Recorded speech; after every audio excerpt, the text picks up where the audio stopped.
Hey guys, welcome to The Strong Young Man. An often overlooked aspect of physical health and fitness is your ability to maintain good posture. Everyone has differing fitness goals, but the ability to maintain correct posture should be a universal goal for strong men. Maintaining good posture will ensure you present well. This includes standing upright with your shoulders slightly back, neck in a neutral position facing forward, feet shoulder width apart, and toes pointed slightly out. Maintaining good posture becomes crucial as you age because muscles become stiffer and atrophy easier. The longer your postural abnormalities are present, the harder it becomes to correct as you age. Human bones are capable of remodelling themselves based on the mechanical stresses that are applied to them. This is known as Wolff's Law, or the piezoelectric effect. I contend that maintaining good posture from a young age is crucial as it carries over to all other areas of health. Developing poor posture will restrict your movement and increase your chance of injury. This will cause problems that will derail your ability to maintain your health into old age. Understand that stability and flexibility are diametrically opposed to each other. Some joints are stable joints and other joints are flexible. Joints that are flexible are unstable, and joints that are stable are inflexible.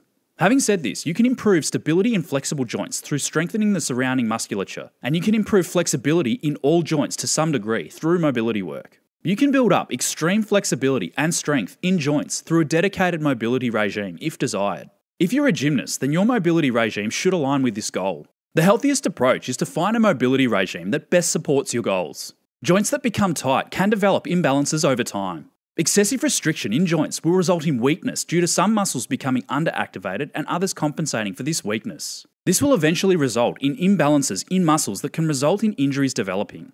Generally, postural issues will occur as a result of imbalances from overusing certain muscles and underusing others. Most postural issues and injuries come about because humans are doing things that they did not do 1,000 years ago, or are not doing things that they did do 1,000 years ago.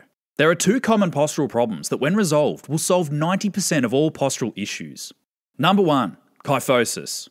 Kyphosis, or hunchback, is an excessive convex curve of the upper spine from front to back. Postural kyphosis develops over a long period of time due to excessive slouching and looking down. These activities will all cause the muscles of the front of the body to become short and tight, and the muscles of the upper back to become long and weak. This condition becomes worse over time and is typical in the elderly if they don't look after their posture. In order to prevent the development of postural kyphosis, you must minimise the time you spend slouching and looking down. To restore bad posture to its natural form, regular myofascial release and stretching of the muscles of the front of the upper body will help open up the chest cavity. Remember, always do myofascial release before you stretch a muscle. A muscle with knots in it is in no position to be stretched effectively. A couple of my personal favourite mobility exercises to correct postural kyphosis include myofascial release of the upper chest, myofascial release of the latissimus dorsi and serratus anterior muscles, 2-minute hangs, stretching the thoracic spine using a foam roller under the upper back, and pullovers. The next thing to do is to strengthen the muscles that pull the shoulder back into its natural position. A couple of my favourite exercises to achieve this are band pull-aparts, base pulls, prone shoulder press, and straight arm pull-ups. Understand that the muscles that become tight with kyphotic posture are much stronger than the muscles that become weak with kyphotic posture. This only becomes worse as you age. The muscles of the body just don't recover as well as they do at 30 as they do at 20. Number 2. Lordosis. Lordosis, or swayback, is an excessive concave curve of the lower spine from front to back. Postural lordosis develops over a long period of time due to excessive sitting in a chair. Excessive sitting will cause the hip flexors and lower back to become short and tight and the abdominal and gluteal muscles to become underactive and weak. Lordosis will almost always come with some form of lower back pain. In order to prevent the development of postural lordosis and alleviate your back pain, you must minimise the time you spend sitting. To restore bad posture to its natural form, regular stretching of the hip flexor muscles and lower back must be performed. A couple of my personal favourite mobility exercises to correct postural lordosis include foam rolling of the quadriceps muscle, the couch stretch, and myofascial release of the quadratus lumborum. The next thing to do is to strengthen the muscles that pull the hips into posterior tilt, the abdominals and the gluteals. A couple of my favourite exercises to achieve this are walking hip abductions, banded squats, and banded glute bridges. For the advanced athletes, the best exercise you can do is a 1-minute plank. The form on this is crucial. If you get lower back pain from this exercise, then you are doing it wrong and you could be making your lordosis worse. Take your hip flexors and lower back out of the exercise and push your hips into a posterior tilt. This will recruit the gluteals and the abdominals and will strengthen these muscles over the already dominant lower back and hip flexor muscles. Once this is easy, try to incorporate a 1-minute plank before a working set of squats.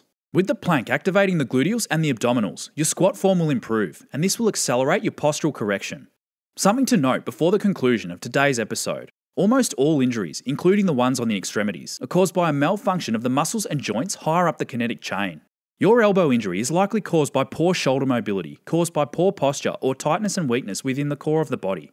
Always be looking to perfect your posture and dedicate time in your week to review postural abnormalities. Tune into your body. If an injury occurs, look to the joint up the kinetic chain as the primary suspect for causing the problem. If bad posture when you are old is not enough to bother you, then understand that good posture will make you appear taller.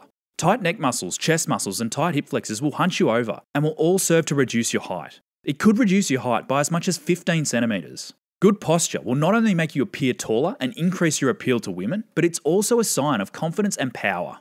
Thanks for watching today's episode. In episode 77, I'll discuss why you must quit drinking now and how to do so. Subscribe and click the bell icon to be notified when it drops. Catch you then.